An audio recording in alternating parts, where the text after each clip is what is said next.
Bismillahirrahmanirrahim. Faslun. Wa ammal ujub wal kibr wal fakhr fahuwa ad-da' wad-dhal. Wa huwa nadhar al-'abd ila nafsihi bi'ain al-'izz wal istidham wa ila ghayrihi bi'ain adh-dhall wal istihgar. Wa thamaratuhu fil majalis at-taraffu' wa taqaddum wa at-tasaddur wal istinkaf min an yuradda 'alaika kalamak. Kita masuk ke bab hati. Di sini ya, ranahnya hati, penyakit hati yang disebut dengan al-ujub. Ujub itu bangga diri. Ya punya turunannya tuh. Ujub bersekongkol temenan sama siapa? Sama sombong. Sekongkolan lagi sama siapa? Sama fakhr. Fakhr itu apa? Merasa bangga. Ya, kebanggaan, merasa hebat, merasa apa? Itu satu kesatuan tuh. Apa kata beliau? Ujub, merasa takjub, merasa sombong, merasa bangga. Fahuwa ad-da', itu penyakit yang paling fatal. Kalau dibilang hampir susah ditemukan obatnya. Ya, hampir susah ditemukan obatnya. Apa itu? Itu sifat apa?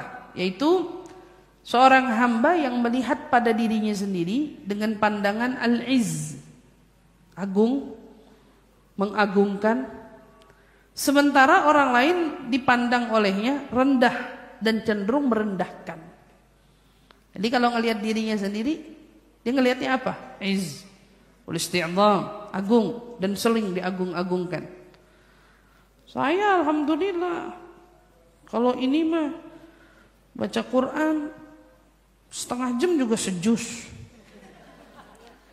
Ya. Alhamdulillah sampai sekarang mata gak pakai kacamata ngaji. Kayaknya sederhana ya. Tapi apa itu kata-kata?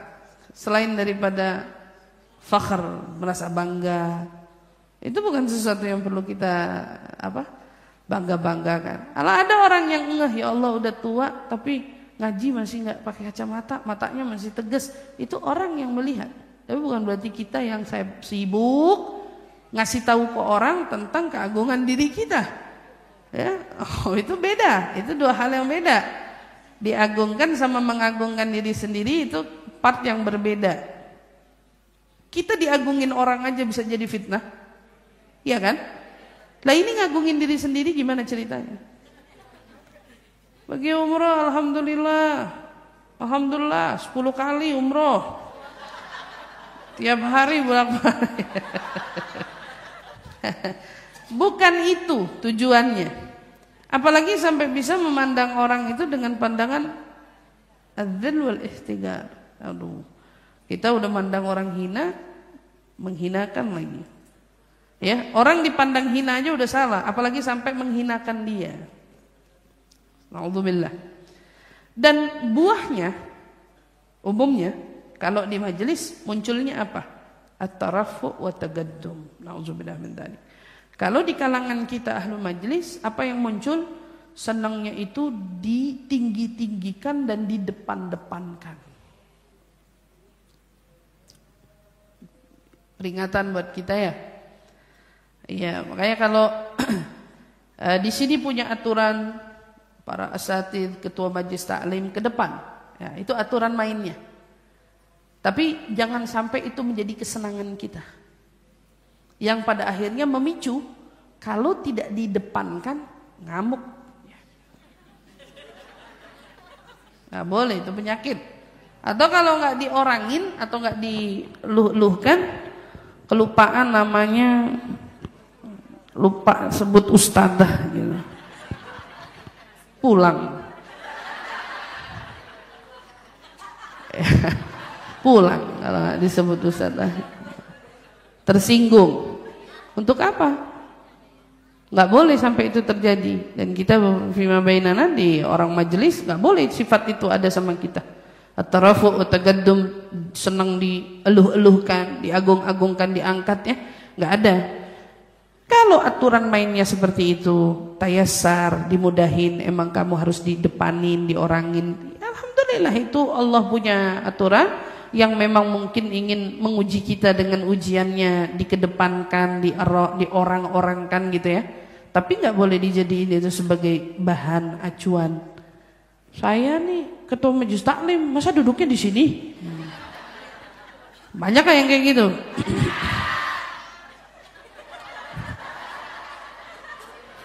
Saya ketua majelis taklim, masa duduknya di belakang? Nah gitu. Ya kalau umpamanya bilang baik-baik ya. Oh ada orang kenal, nih ada ketua majelis taklim duduk di belakang, tolong diorangin.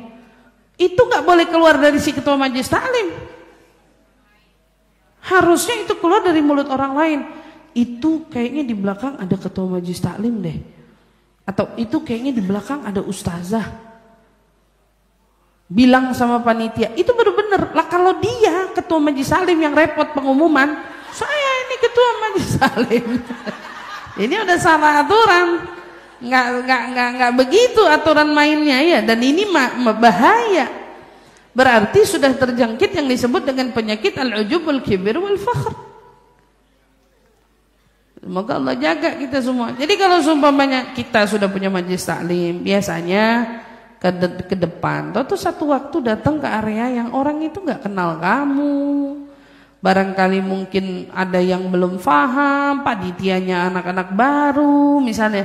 Terus mau apa? Mau ngenalin diri. Saya ketua majelis taklim. Jangan kayak gitu. Duduklah di mana aja kita bisa duduk. Tunjukkan kerendahan hati kita di majelis ilmu gitu ya. Dan kita dengan lapang dada nerima duduk di mana aja, kan yang dicari kebaikannya. Saat kita memang harus duduk di belakang, ya udah terima duduk di belakang, nikmati duduknya. Nikmati, jadikan itu sebagai bahan renungan. Ya bahan renungan, ya dulu juga kita orang majelis duduknya di belakang. Sekarang aja Allah angkat derajatnya ketua majelis jadi di depan. Betul nggak? Iya, jangan lupa kalau dulu juga dari belakang gitu. Jangan lupa. Saya dulu nggak ada di sini, ya saya dulu adanya di posisi ibu-ibu semua. Di tengah guru saya mengajar, hadir di kajiannya beliau di Darul Faqih jamaah banyak, kita murid mana ada duduk di depan, di belakang semuanya, nggak sempat duduk ke depan. Walaupun mungkin dinamkan dulu mungkin kita bisa ya tapi kita ngerasain duduk di majelis tuh kayak gini. Duduk lagi di majelis Habib Omar misalnya dalam kondisi yang bedubel yang ibu rasain, tentu kita pernah rasain semuanya. Dan kita nggak ngelupain kalau kita beranjak dari sana. Jadi kita nggak boleh lupa. Di saat kita tahu-tahu dikasih momentum untuk merasakan duduk lagi di situ, kita terima, kita syukuri nikmat itu. Alhamdulillah, malah seneng kadang-kadang kalau kayak gitu. Saya aja kadang-kadang kepengen kayak gitu Bu, tapi nggak bisa, mukanya udah terlalu pasaran soalnya. Iya, kayak gimana aja nggak buka cadar juga, kata matanya udah ketahuan. Ya Allah ya, tapi itu penyakit. Intinya jangan boleh keluar dari mulut kita.